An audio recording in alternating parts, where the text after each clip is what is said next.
Hi అండి, welcome back to our channel. ఈరోజు మన వీడియోలో పూర్ణం బూరెలు ఎలా చేసుకోవాలో ఈ వీడియోలో చూద్దాం. చాలా సాఫ్ట్గా టేస్టీగా పక్కా కొలతలతో ఈ వీడియోలో చూపించబోతున్నానండి.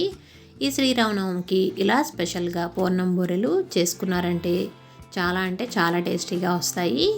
ఇవి నూనెలో వేసినప్పుడు చెదిరిపోకుండా సాఫ్ట్గా రావాలంటే ఇలా చేశారంటే చాలా సాఫ్ట్గా వస్తాయండి. లేట్ చేయకుండా వీడియోలోకి వెళ్ళిపోదామా. వీడియోని స్కిప్ చేయకుండా చూడండి. వీడియోని చూస్తున్నారు కానీ లైక్ చేయడం లేదండి. మీరు లైక్ చేయడం వల్ల వీడియో అనేది మరికొంతమందికి వెళ్తుందండి. ప్లీజ్ లైక్ చేయండి. లేట్ చేయకుండా వీడియోలోకి వెళ్ళిపోదామా. ముందుగా దీనికోసం ఒక బౌల్లో 1 గ్లాసు మినపప్పు తీసుకున్నానండి. మనం ఏ గ్లాస్తో అయితే పప్పు తీసుకున్నామో అదే గ్లాస్తో బియ్యం కూడా వేసుకోవాలి. ఇలా విడివిడిగా 2 బౌల్స్లో వీటిని ఇలా నానబెట్టుకోవాలండి. 3-4 సార్లు బాగా వాష్ చేసేసుకొని ఇలా వాటర్ వేసుకొని 6 అవర్స్ నానబెట్టుకోవాలి. ఇలా నానబెట్టుకొని పక్కన పెట్టుకోవాలి. ఇప్పుడు కుక్కర్లో 1.5 గ్లాసు శనగపప్పు వేసుకుంటున్నాను. ఇలా శనగపప్పుని 3-4 సార్లు బాగా వాష్ చేసేసుకొని 3 గ్లాసుల వాటర్ వేసుకోవాలండి. 1 గ్లాస్కి 2 గ్లాసెస్ వాటరు. ఆ విధంగా నేను 3 గ్లాసులు వాటర్ వేసుకున్నాను. ఇలా వాటర్ వేసుకొని కుక్కర్ మూత పెట్టుకొని 3 విజిల్స్ రావాలండి. 3 అయితే సరిపోతుంది. మరి మెత్తటి పేస్ట్లా కాకుండా కొంచెం పలుకుగా ఉంటేనే శనగపప్పు అనేది పూర్ణం టేస్టీగా అనిపిస్తుంది.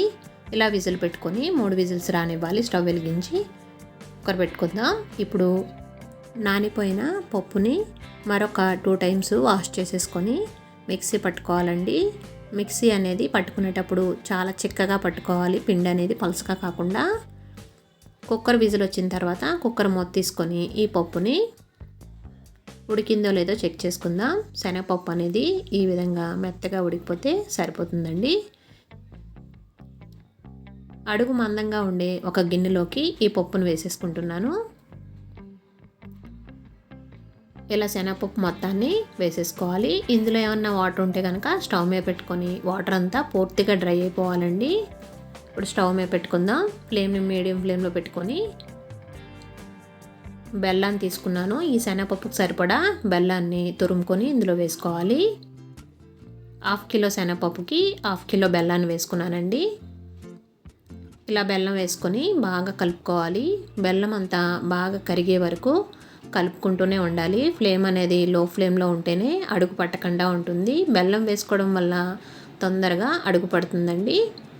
మనం కలుపుతూనే ఉండాలి. చాలా టైం పడుతుంది ఈ శనగపప్పు అనేది ఉడికే వరకు. బెల్లం ఈ విధంగా కరిగిన తర్వాత శనగపప్పు అంతా బాగా దగ్గరగా అయ్యే వరకు కలుపుకుంటూ కుక్ చేసుకోవాలి. ఈ పప్పు అనేది ఉడకడానికి చాలా టైం పడుతుంది కాబట్టి కలుపుకుంటూ నిదానంగా మిక్సీ వేసేసుకుందాం. ఈ పప్పు ఉడికేటప్పుడు ఇలా స్మాష్ చేసుకుంటూ కలుపుకుంటూ కుక్ చేసుకోవాలి. ఈ పప్పు అనేది వండ కట్టడానికి వచ్చే వరకు కుక్ చేసుకోవాలండి.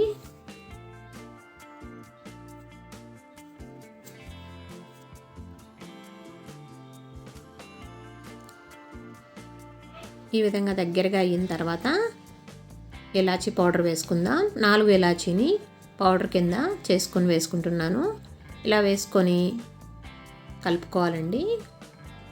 బాగా కలిసేటట్టు కలుపుకొని మరొక 5 నిమిషాలు లో ఫ్లేమ్లో కుక్ చేసుకుందాం.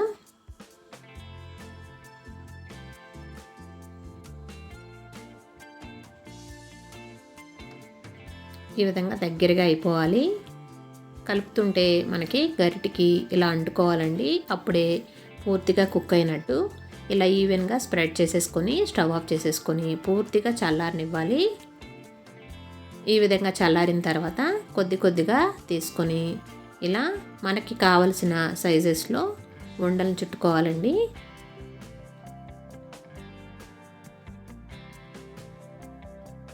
వీడియోలో నేను చూపిస్తున్న విధంగా ఇలా ఉండల్ని రెడీ చేసుకోవాలండి.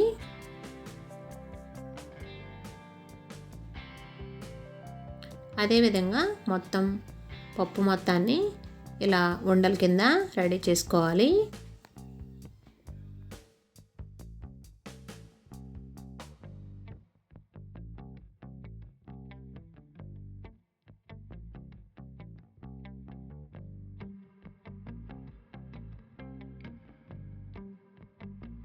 ఇలా రెడీ చేసుకొని ఒక ప్లేట్లో పెట్టుకోవాలి.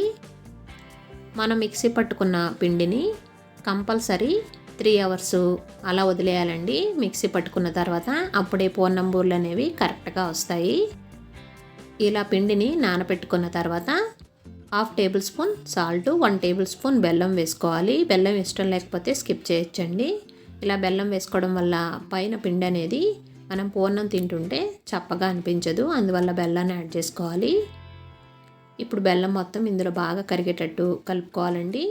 పిండి అనేది చిక్కగా ఉండాలండి. మరీ పలసగా దోసల పిండిలా ఉంటే కనుక మనం పూర్ణం వేసేటప్పుడు పూర్ణం అనేది హోల్ పడిపోయి ఆయిల్ అంతా స్ప్రెడ్ అయిపోతుందండి. కాబట్టి చూసుకొని జాగ్రత్తగా వేసుకోవాలి. పిండి ఈ విధంగా చిక్కగా ఉండాలి. వీడియోలో నేను చూపిస్తున్న విధంగా ఇలా ఉంటేనే పిండి అనేది పర్ఫెక్ట్గా వస్తాయండి. పిండిని ఇలా బాగా కలుపుకొని పక్కన పెట్టుకోవాలి. మనం ముందుగా రెడీ చేసుకున్న ఒక్కొక్క లడ్డూని ఈ పిండిలో వేసుకొని ఆయిల్ని ముందుగానే హీట్ చేసుకొని ఉంచుకోవాలండి. డీప్ ఫ్రైకి సరిపడా ఆయిల్ని హీట్ చేసుకొని రెడీగా పెట్టుకొని ఒక్కొక్క లడ్డూని ఈ పిండిలో వేసుకొని ఈ విధంగా వీడియోలో నేను చూపిస్తున్న విధంగా ఒక్కొక్కటి ఇలా మునిగే వరకు అటు ఇటు చెక్ చేసుకొని పిండి పూర్తిగా అంటిన తర్వాతే ఒక్కొక్క లడ్డూని ఇలా వేసుకోవాలండి. ఒక్కొక్కటి నిదానంగా ఇలా చూసుకుంటూ చెక్ చేసుకొని వేసుకోవాలి. పూర్ణం అనేది విడిపోయిందంటే ఆయిల్ అంతా స్ప్రెడ్ అయిపోయి బ్లాకిష్గా అయిపోతాయండి. పూర్ణాలు వేసేటప్పుడు చాలా జాగ్రత్తగా వేసుకోవాలి. అదేవిధంగా మొత్తం పూర్ణాలని ఈ విధంగా వేసేసుకుంటున్నాను.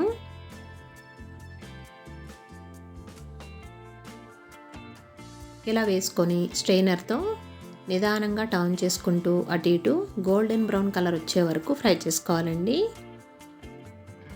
పూర్ణాలు వేసిన వెంటనే స్ట్రెయినర్తో కలుపుకోకూడదండి. కలపడం వల్ల పూర్ణం అనేది హోల్ పడిపోతుంది. కాబట్టి నిదానంగా అటు ఇటు టర్న్ చేసుకుంటూ ఫ్రై చేసుకోవాలి.